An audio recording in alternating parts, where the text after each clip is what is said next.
नमस्कार। India debate में आप सबका स्वागत है। मैं हूं आशुतोष पाठक। मित्रों, आप कहेंगे कि राहुल विरोध में हम बैठ गए हैं पोथी लेकर के और राहुल विरोध के बारे में श्लोक पढ़ना शुरू कर दिए हैं। आज के कार्यक्रम में शायद आपको इसकी फीलिंग हो सकती है, ऐसा आप सोच सकते हैं, लेकिन मैं आपसे हाथ जोड़कर विनती करूंगा कि ऐसा आप सोचिए मत, बिल्कुल भी मत सोचिए। दूर दूर तक मेरा राहुल विरोध का मुद्दा नहीं है। अब मैं क्यों करूंगा? मेरी कोई जाति दुश्मनी तो उनसे है नहीं, कुछ भी नहीं। वो लीडर ऑफ अपोजिशन है, कांग्रेस पार्टी के बड़े नेता हैं, तो मैं ऐसा क्यों करूंगा? लेकिन बात कुछ ऐसी है जिसे करना ही पड़ जाता है। मैं बार बार कोशिश करता हूं, बहुत सारे लोग कोशिश करते हैं कि राहुल जी से अलग हट करके कुछ सोचना शुरू करें, लेकिन राहुल जी की इसमें तो आपको काबिलियत माननी पड़ेगी। राहुल जी को आपको बधाई देना पड़ेगा कि राहुल जी बार बार हम जैसे लोगों का ध्यान अपनी तरफ आकर्षित कर ही लेते हैं और उसमें कोई कमी नहीं छोड़ते हैं अपनी तरफ से। राहुल जी का एक दिन पहले जन्मदिन था। देश भर से सभी लोगों ने उनको शुभकामनाएं दी, प्रधानमंत्री ने भी दी, एमके स्टालिन ने भी दी, अभिषेक बनर्जी ने भी दी और न जाने कौन कौन, हर तरह का उनको, हर तरह के लोगों का, हर पार्टी के लोगों का, हर विचार के लोगों का उनको जन्मदिन की शुभकामना प्राप्त हुई। बहुत अच्छी बात है। हमारी भी उनको शुभकामनाएं, हमारे भी तरफ से शुभकामनाएं। लेकिन और आज 21 तारीख है, तो आज के दिन नीट का री एग्जामिनेशन हो रहा है, एक महीने के अंदर में दूसरी बार। तो बल्ले बल्ले कहिए भारत की सरकार का। सरकार भी कमाल है, उनको भी एक महीने के अंदर दोबारा एग्जाम कराना पड़ रहा है। इस मुद्दे पर तो मेरा स्टैंड बिल्कुल क्लियर है और मैं इस मामले में सरकार को क्लीन चिट नहीं दे सकता हूं। चाहे ये अपोजिशन का षड्यंत्र हो, किसी का भी षड्यंत्र हो, जिम्मेदारी आपकी है, सरकार की है। सरकार को ही अपने ऊपर इसकी जिम्मेदारी लेनी पड़ेगी, इस अक्षमता का, इस विफलता का। और आज वो ऐसा लग रहा है कि देश में युद्ध का माहौल है, पूरा सिक्योरिटी टाइट कर दिया गया है। ये बाहर पुलिस फोर्स को टाइट करने से कुछ नहीं होगा। जहां से लीक हुआ है उसको टाइट कीजिए, वहां देखिए, और फिर बाकी जो कॉस्मेटिक आप टाइट कर रहे हैं उसे टाइट करना ही चाहिए, वो आप कर रहे हैं, अच्छी बात है। लेकिन फिर भी आपका कदम उठ रहा है, सरकार के कदम उठ रहे हैं, अच्छी बात है। विफलता जो हुई है इसके लिए आपको आलोचना झेलनी पड़ेगी, आपको इसके लिए तैयार रहना चाहिए। ये तो हुई सरकार का पक्ष और नीट परीक्षा का प्रश्न। लेकिन मैंने आज इसका जिक्र क्यों किया कि मैं राहुल गांधी का विरोधी नहीं हूं, राहुल गांधी के खिलाफ कोई सत्तू लेकर के नहीं बैठ गया हूं, ऐसा कुछ भी नहीं है।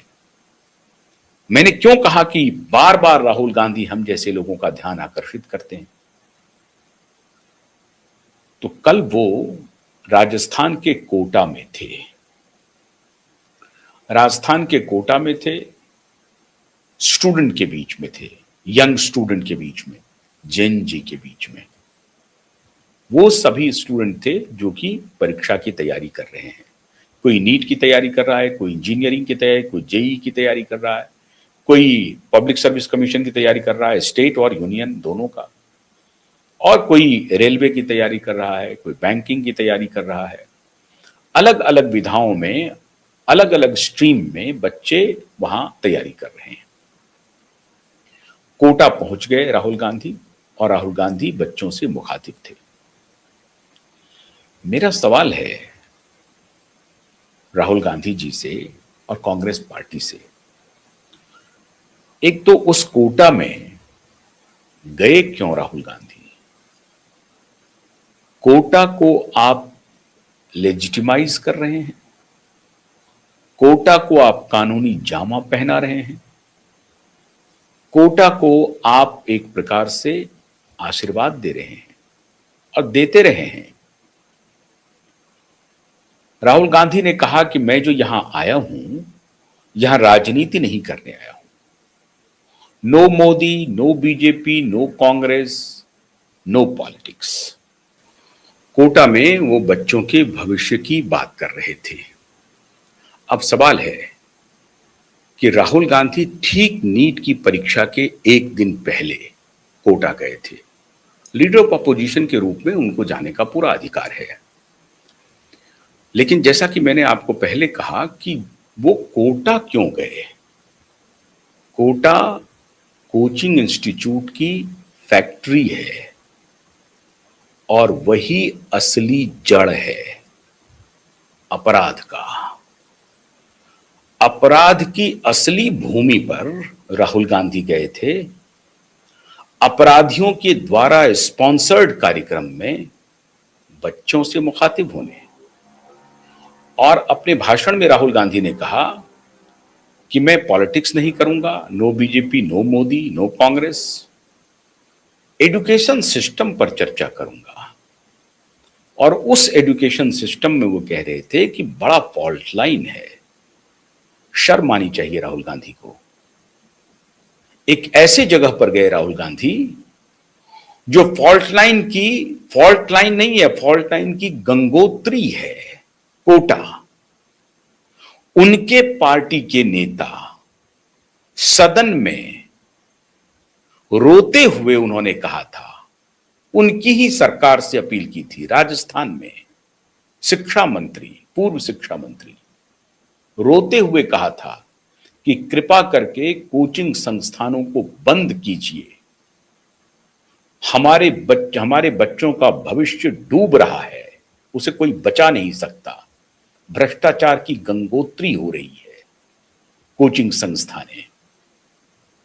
उनकी पार्टी की जब सरकार थी तो उनके पूर्व मंत्री उसी स्टेट के विधानसभा में on the floor of the house इस तरह का जिक्र कर रहे थे। राहुल गांधी उसी धरती पर जाकर के कह रहे थे कि हम कोई पॉलिटिक्स करने नहीं आए हैं। जैसा कि मैंने आपको बताया कि सरकार अपनी जिम्मेदारी से नहीं बच सकती है।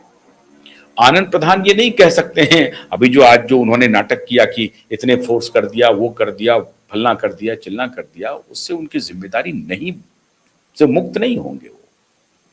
वो अलग विषय है, सरकार की जिम्मेदारी।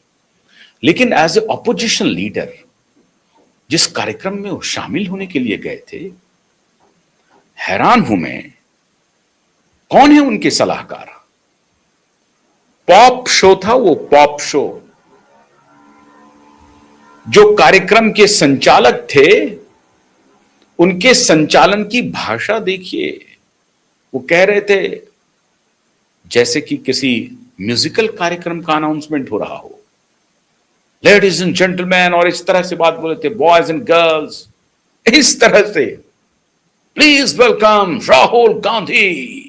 अब बताइए, ये ऐसा मेलोड्रामा चला, कोटा में चला, ऐसे संवेदनशील मुद्दे पे जिसमें 12 बच्चों ने सुसाइड कर लिया है, उसमें वो अपना ड्रेसिंग सेंस देखिए।